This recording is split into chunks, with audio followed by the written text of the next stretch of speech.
Hola amigos, bienvenidos a un nuevo vídeo de este canal. En este vídeo vamos a hablar de 5 puntos que me parecen importantes de cara a empezar el 2025 en los mercados. En este vídeo no va a sobrar ni una coma. Los 5 puntos de los que vamos a hablar son: si está sobrevalorado el S&P 500, final de diciembre y comienzo de enero, estacionalidad de enero y qué dice la probabilidad, 3 datos macros recientes y por último el sentimiento de los inversores particulares. Y ahora, sin más dilación, nos remangamos y al lío.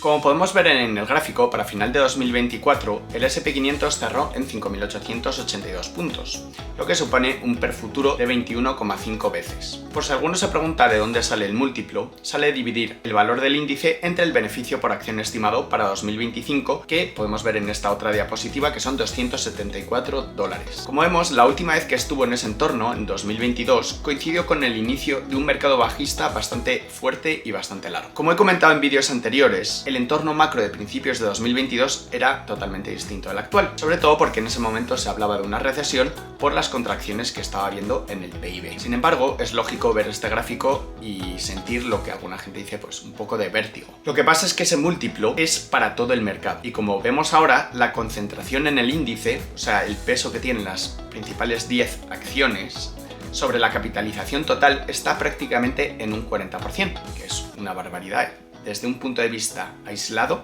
como histórico. Aún así es cierto que hay que hacer la aclaración para cuando se compara con otras épocas, como por ejemplo las .com, que aunque puedan estar sobrevaloradas, son empresas que son rentables todas ellas y con crecimiento. Y eso no es lo que pasaba en otras épocas, como por ejemplo en los 2000. Sin embargo, como vemos en el gráfico de la izquierda, y esto lleva ya así un tiempo, la valoración de las grandes no solo tiene un fuerte impacto en la valoración del índice, sino que aisladamente esas 10 empresas están cotizando a casi 30 veces beneficios, mientras que el resto de empresas todavía están en el entorno de las 18. Este tema de la cada vez mayor concentración en el S&P 500 es relevante porque la inversión a través de ETFs también es cada vez mayor, lo que hace que la volatilidad en el mercado o una noticia negativa en una de estas empresas amplifique el efecto sobre los índices y por tanto de los ETFs que lo replican. Como veíamos en vídeos anteriores, el consenso de analistas para 2025 para el S&P 500 es de llegar a unos 6.720 puntos. Asumiendo ese beneficio por acción anterior de $274, implicaría un múltiplo de 24,5 veces. Como vemos en este otro gráfico, esa valoración estaría en máximos históricos del índice, y eso que es una media de todas las estimaciones de todos los bancos de inversión. De hecho, JP Morgan, que es el que elabora estos gráficos, en esta lista es uno de los más pesimistas o conservadores,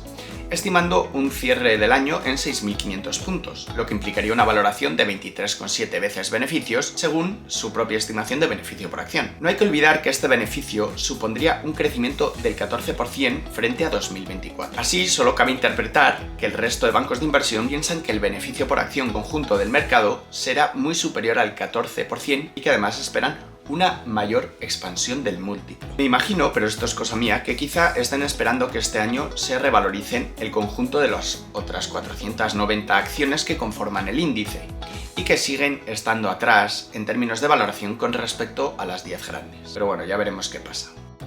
Si habéis estado siguiendo la evolución de los mercados, sabréis perfectamente que el final de diciembre fue un desastre, al menos si tomamos como referencia el S&P 500. En el caso del Russell 2000 ya venía estando bastante castigado a lo largo de todo diciembre, así que en fin, ha sido una masacre. Y por supuesto, ni rally de Santa ni nada. De 2025 llevamos 2 sesiones, las del jueves y el viernes pasado. El jueves abrió con subidas y finalmente cerró una sesión en la que después de caer acabó cerrando en una vela que ni fu ni fa. Sin embargo, el viernes recuperó algo, cerrando por encima de un 1%. Y esto es importante tenerlo en cuenta para el tercer punto que veremos luego. Si vemos el índice con un poco de perspectiva, observamos un hecho curioso, y es que el 6 de noviembre, con la decisión de recorte de tipos de la Fed, el S&P 500 subió cerca de un 2,5% hasta los 5.945 puntos. Y en la siguiente bajada, el 18 de diciembre, el S&P 500 cayó cerca de un 3%, cerrando en 5.870 puntos. Parece que el mercado en conjunto pareció aplaudir esa primera bajada de tipos de interés de la Fed, mientras que no celebró mucho la segunda, a pesar de que en principio las bajadas de tipos deberían ser positivas para la economía ceteris paribus. Tras las consecuentes caídas después de esa decisión, se recuperaron los niveles en las siguientes 4 sesiones para automáticamente perder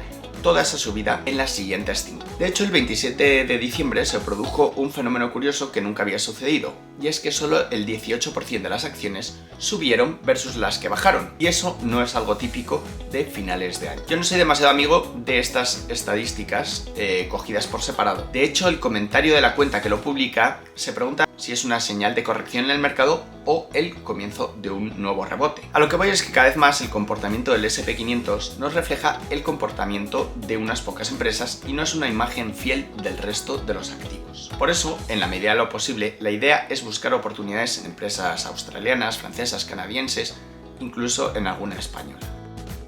El otro día veía un vídeo donde hablaba sobre la estacionalidad de enero y las implicaciones que tiene el desempeño de enero para el resto del año desde un punto de vista de la probabilidad. Ya os digo que este tipo de estadísticas no me encantan, pero claro, siempre hay que intentar anticiparse con el mayor número de información. Y aquí hay que ver dos cosas: el indicador del comportamiento en los 5 primeros días del año y luego el comportamiento de enero en su conjunto, lo que comúnmente se llama el efecto enero. Sobre los primeros 5 días, lo que indica este gráfico son las ocasiones en las que los primeros 5 días han sido positivos y negativos y el número de veces que, siendo así, qué retorno promedio ha habido para enero y para final de año. Como vemos, de todas las veces que el S&P 500 ha cerrado en positivo los 5 primeros días, el 73% de las ocasiones, enero ha subido en media un 2,5%. Esto es aún mayor si lo vemos en términos anuales, ya que de todas las veces que esos 5 primeros días cierran en positivo, el 83% de las ocasiones, el S&P 500 acaba en positivo con un retorno medio del 14,2%. En el caso contrario, que es que cierren en negativo, las probabilidades de que en enero y al final de año cierren también en negativo son mucho menores. E históricamente, en vez de haber caídas para final de año, la media es de un ligero crecimiento incluso. Y todo esto me lleva al siguiente punto, que es el efecto enero. Como podemos ver, el efecto enero es una creencia basada en la estadística de muchos traders, similar a lo que veíamos antes, según la cual, si enero es positivo para el S&P 500, el resto del año también lo será. Este efecto solo se produce en Estados Unidos y más en concreto en el S&P 500. En estos últimos años, aunque este barómetro de enero ha tenido resultados mezclados, se ha cumplido bastante bien. Este año pasado, en enero subió un 1,6% y ha cerrado el año en un 23,2%. En 2023 creció un 6,18% en enero y en el año creció más del 26%.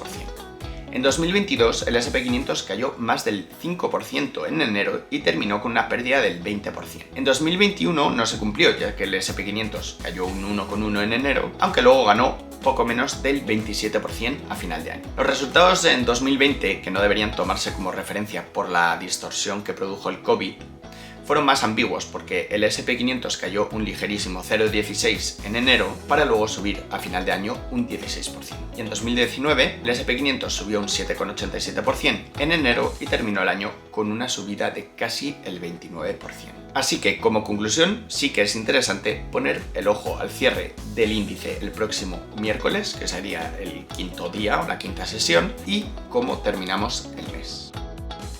Aunque se puede hablar de más indicadores, me voy a centrar en 3 que me han parecido los más relevantes de esta semana. Aquí tenemos el Redbook Index del que he hablado en vídeos anteriores y que muestra la evolución de las ventas minoristas. El dato que se publica es del crecimiento de cada semana frente a la misma semana del año anterior. Como vemos, en las 2 últimas semanas de 2024 los datos han sido realmente positivos, cerrando un 2024 que, según este indicador, muestra que el consumo ha crecido bastante a lo largo de todo el año. No olvidemos que del total del PIB estadounidense, el 70% prácticamente proviene del consumo. Por otro lado, este viernes pasado se publicó el PMI de manufacturas del ISM. El dato general salió bien en el 49,3% para diciembre, por encima del 48,4% del mes pasado. Así, la economía en general continúa en expansión y ya es el mes 56 consecutivo. Para quien no está al tanto, un PMI manufacturero superior al 42,5% mantenido en el tiempo generalmente indica una expansión de la economía en general. En cuanto al índice de nuevos pedidos, continuó en expansión por segundo mes después de 7 meses en contracción.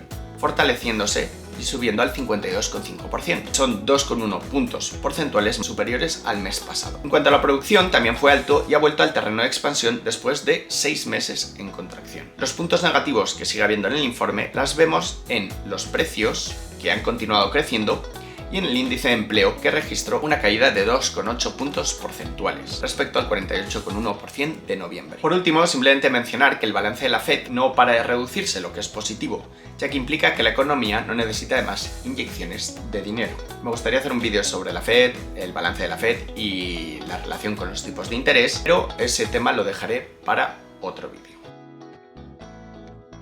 Por último, el último capítulo, vamos a ver un dato relativamente negativo sobre el sentimiento de mercado. Como es bien sabido, durante algunas épocas el mercado y la economía o los fundamentales van de la mano. Pero dado que, como veíamos al principio, estamos a niveles algo elevados para los índices, el sentimiento con respecto a la dirección de la bolsa puede moverse en sentido contrario. Lo que podemos ver en el último informe de la AAII es que el sentimiento de los bajistas se ha mantenido, mientras que el sentimiento neutral ha subido porque el sentimiento optimista ha caído al 35,4%, que es el nivel más bajo desde el 25 de abril de 2024, donde estuvo en el 32,1%. Este dato está por debajo de la media histórica por primera vez en las últimas 5 semanas. Es importante destacar también que el sentimiento bajista comenzó a subir desde finales de noviembre y lleva ya 6 semanas consecutivas por encima de la media histórica, que está en el 31%.